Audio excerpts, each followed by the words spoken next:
গতকালকে দেখেন না, একটা পত্রিকা লিখেছে ইউনূস সরকারকে অবৈধ সরকার, এবং আমি শিওর আগামী 1-2 মাসের ভিতরে বর্তমান সরকারকে অবৈধ সরকার লেখার লোকও রেডি হয়ে বসে আছে। এবং আমি বলছিলাম যে এটা হলো প্যান্ডোরার বক্স ওপেন করতেছেন, বুঝতেছেন না তো? তো কেউ বলে যে কেমন করে প্যান্ডোরার বক্স, যে এমন এক প্যান্ডোরার বক্স ওপেন করতেছেন যা ঘুরে ফিরে নিজের দিকে আসবে, এবং এমন ভাবে নিজের দিকে আসবে যেটা আপনারা ট্যাকেল দিতে পারবেন না। তাহলে আপনি শুরু আটকাচ্ছেন না কেন? এটা তো ওই যে আমাদের এলাকা সুনামগঞ্জ, এখানে বর্ষার সময় জ্যৈষ্ঠ মাসে পানি আসে, প্রথম একটা সামান্য ফাটা হয়, এই ফাটা দিয়ে সামান্য একটু পানি ঢুকে 1 ঘন্টার ভিতরে এমন পানির স্রোত বাড়ে আর বাদ টাদ দিয়ে কোনো কিছু আটকান যায়। তো এখন যা করতেছি বিএনপি, যে মনে করতেছে আমি খুব খুশি। কেন খুশি? আমি তো একটা রুল পাইছি। এই কয়দিন পরে যে নিজের জামা কাপড় নিয়ে টান দিবে, এইটা আর মাথায় তাদের একদম নাই। এই বাদ বাংলা জোয়ারের সামনে পড়বে। আশ্চর্য হয়েছি, কোর্টে বিএনপি মেকানিজম করে মামলা করে। আচ্ছা, এত কাঁচা মেকানিজম কেউ করে যা সব বোঝা যায়, সব দেখা যায়। আমার মনে হয় এদের বুদ্ধি শুদ্ধি কম। এত যে কম বুদ্ধি এটা আমি আগে ভাবিনি। আমি ভাবতাম খুব সফিস্টিকেটেড ইন্টেলেকচুয়াল পিপল, যাদের capacity is very high, intellectually খুবই সেন্সিবল, এরকম মনে হইতো আমার কাছে। কিন্তু যে কাণ্ডটা কোর্টে ঘটাইছে, 2টা উকিল ম্যানেজ করছে, আরেকটা চেম্বার ম্যানেজ করছে, নিজেদের কয়েকটা আইনজীবী ম্যানেজ করছে, অ্যাটর্নি জেনারেল অফিসকে বলছে তোমরা অপোজ করো। এগুলো যে করছে এরা আবার সব কই, একই কারবার।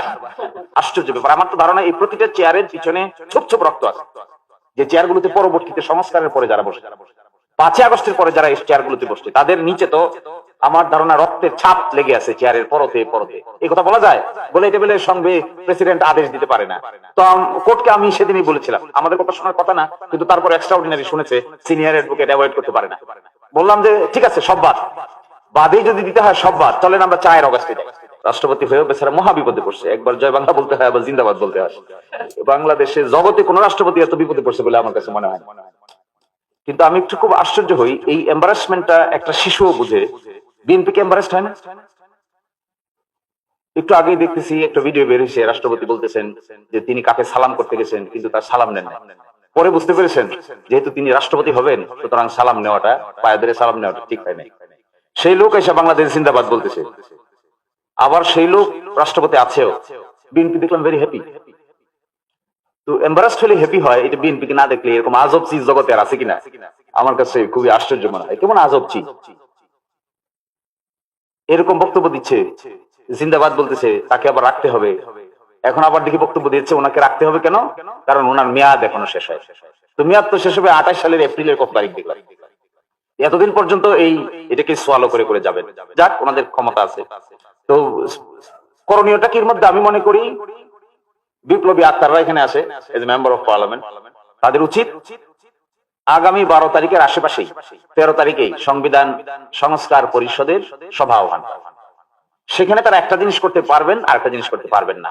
তারা ওখানে সংবিধান সংক্রান্ত বিষয় সমাধান করতে পারবেন না, কারণ আইনে বলা আছে সংবিধান সংস্কার সংক্রান্ত কোন প্রস্তাব অনুমোদনের জন্য পরিষদের মোট সদস্যদের সংখ্যাগরিষ্ঠ ভোটে সিদ্ধান্ত গৃহীত হইবে। এখানে সূক্ষ্ম ব্যাখ্যা বিশ্লেষণ করলে এটাও পারবেন, কারণ পরিষদ তো গঠিত হবে তাদের দ্বারা যারা শপথ নিয়েছে। তো বাকি যে 200 কত জন তো শপথ নেয় নাই, ওরা তো পরিষদের মেম্বার না। পরিষদের মেম্বার হলো এই 78 জন। তাহলে তাদের প্রস্তাব অনুমোদনের জন্য পরিষদের মোট সদস্যের অর্থাৎ 78 জনের সংখ্যাগরিষ্ঠ ভোটে সিদ্ধান্ত গৃহীত হইবে, এবং অন্যান্য বিষয়ে উপস্থিত ও ভোটদানকারী সদস্যদের সংখ্যাগরিষ্ঠ ভোটে পরিষদ সিদ্ধান্ত গৃহীত হইবে। সংবিধান ছাড়া অন্যান্য যে সংস্কারের বিষয় আছে এগুলোতে ওই সকলের উপস্থিতির কোনো প্রয়োজনই নেই। উপস্থিতদের অধিকাংশ, অর্থাৎ 60 জন উপস্থিত হইলে কোরাম হয়, তার অধিকাংশ কথা হয় 31 জন। 31 জন একমত হলে আইন পাস করতে পারবে। ফলে আমি যেহেতু সংসদ সদস্য একজন আছেন, আমাদেরও সংসদ সদস্যরা আছেন, তাদেরকে আমরা বলেছি এই কথা যে একটা সুনির্দিষ্ট করা উচিত যে ঠিক আছে আমরা আহ্বান করি, রাষ্ট্রপতি আহ্বান করবে না, কিন্তু সদস্যদের মধ্য থেকে একজন আহ্বান করবে, বয়োজ্যেষ্ঠ একজনকে সভাপতি করবে, পরে তারা সংবিধান সংস্কার পরিষদের মিটিং ডাকবে। এটিকে 2 ভাগে ভাগ করবে, একটা সংবিধান সংক্রান্ত, আর একটা হলো সংবিধানের ছাড়া অন্যান্য স্বাভাবিক যে সংস্কার গুলো আছে।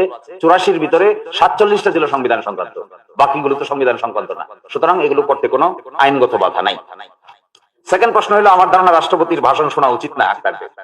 রাষ্ট্রপতি যখন ভাষণ দিবেন তখন চলে আসা উচিত, আবার যখন তিনি চলে যাবেন তখন আবার সংসদে যাওয়া উচিত। ওই সময়টুকু তাকে তার কথা শোনার কোনো প্রয়োজন আছে বলে আমার কাছে মনে হয় না। আর 3 নম্বর হলো, আমি খুবই আশ্চর্য হয়েছি, কোর্টে বিএনপি মেকানিজম করে মামলা করেছে। আচ্ছা, এত কাঁচা মেকানিজম কেউ করে যা সব বোঝা যায়, সব দেখা যায়। আমার মনে হয় এদের বুদ্ধি শুদ্ধি কম। এত যে কম বুদ্ধি এটা আমি আগে ভাবিনি। আমি ভাবতাম খুব সফিস্টিকেটেড ইন্টেলেকচুয়াল পিপল, যাদের capacity is very high, intellectually খুবই সেন্সিবল, এরকম মনে হইতো আমার কাছে। কিন্তু যে কাণ্ডটা কোর্টে ঘটাইছে, দুইটা উকিল ম্যানেজ করছে, আরেকটা চেম্বার ম্যানেজ করছে, নিজেদের কয়েকটা আইনজীবী ম্যানেজ করছে, অ্যাটর্নি জেনারেল অফিসকে বলছে তোমরা অপোজ করো, এগুলো যে করছে এরা আবার সব কই একই কারবার।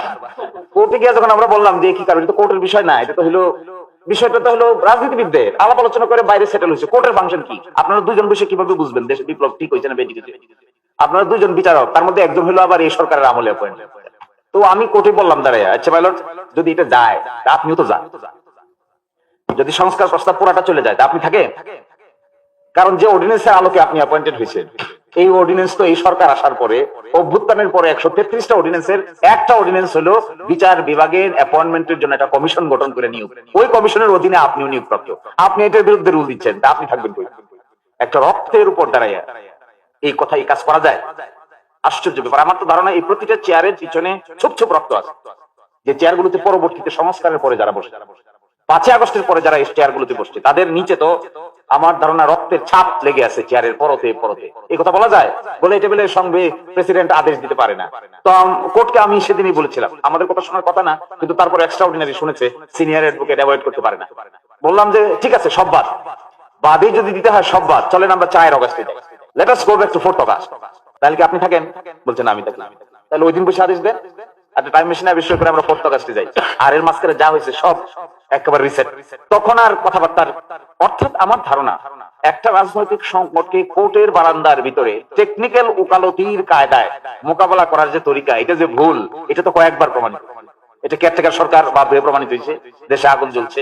5th অ্যামেন্ডমেন্ট, জিয়া রহমান সাহেবের করা 5th অ্যামেন্ডমেন্ট বাংলাদেশের সুপ্রিম কোর্ট ব্রাশ সাইড করে কিচ্ছু নাই। আমি জিজ্ঞাসা করলাম একজনকে, আপনাদের কি সামান্য পরিমাণ কাণ্ডজ্ঞান নাই? নিজেদের করা 5th অ্যামেন্ডমেন্ট, বাংলাদেশের one of the best ruler president Ziaur Rahman, তার করা 5th অ্যামেন্ডমেন্টের সবকিছু সুপ্রিম কোর্ট ব্রাশ সাইড করে দিচ্ছে। আর আপনারা আবার এই বিপ্লবের পরে কতগুলো আদেশকে নিয়ে আবার কোর্টে আসেন। একই কারবার, এটা কি সেন্সের অভাব নাকি? ফলে আমার কাছে মনে হয় যে একদিক থেকে মেজরিটি আছে, এই জন্য হয়তো ঘাড়ে জোর বেশি, কিন্তু মাথায় খুব জোর আসে বলে আমার কাছে মনে হয় না। যদি কারো মাথায় জোর থাকে তাহলে নিজেদের এই লফুস নিয়ে কোর্টে যাওয়াটা একদম বোকামির দণ্ড ছিল। এটা কেমন বোকামি হচ্ছে? আচ্ছা বলেন, এখানে বলা আছে আইনে এই আদেশ জারির অব্যবহিত পর অনুষ্ঠিতব্য জাতীয় সংসদ নির্বাচনের দিন এই আদেশ অনুসারে গণভোট অনুষ্ঠান করা হবে। তো গণভোট চ্যালেঞ্জ করছে, গণভোটের প্রশ্নকে চ্যালেঞ্জ করছে, তো নির্বাচন হয়ে গেছে। কি আশ্চর্য ব্যাপার! এত বোকা মানুষ হয়? গণভোটের 4টা প্রশ্ন, এই 4টা প্রশ্নকে বলছি কেন অসাংবিধানিক হবে না, আদালত রুলও দিয়েছে। তাহলে এই যে বাকি অংশ একই দিনে যে জাতীয় সংসদ নির্বাচন হলো, তার কি হবে? মাথায় একদম না। এবং গত পরশুদিন না গতকালকে দেখেন না, একটা পত্রিকা লিখেছে ইউনূস সরকারকে অবৈধ সরকার, এবং আমি শিওর আগামী 1-2 মাসের ভিতরে বর্তমান সরকারকে অবৈধ সরকার লেখার লোকও রেডি হয়ে বসে আছে। এবং আমি বলছিলাম যে এটা হলো প্যান্ডোরার বক্স ওপেন করতেছেন, বুঝতেছেন না তো?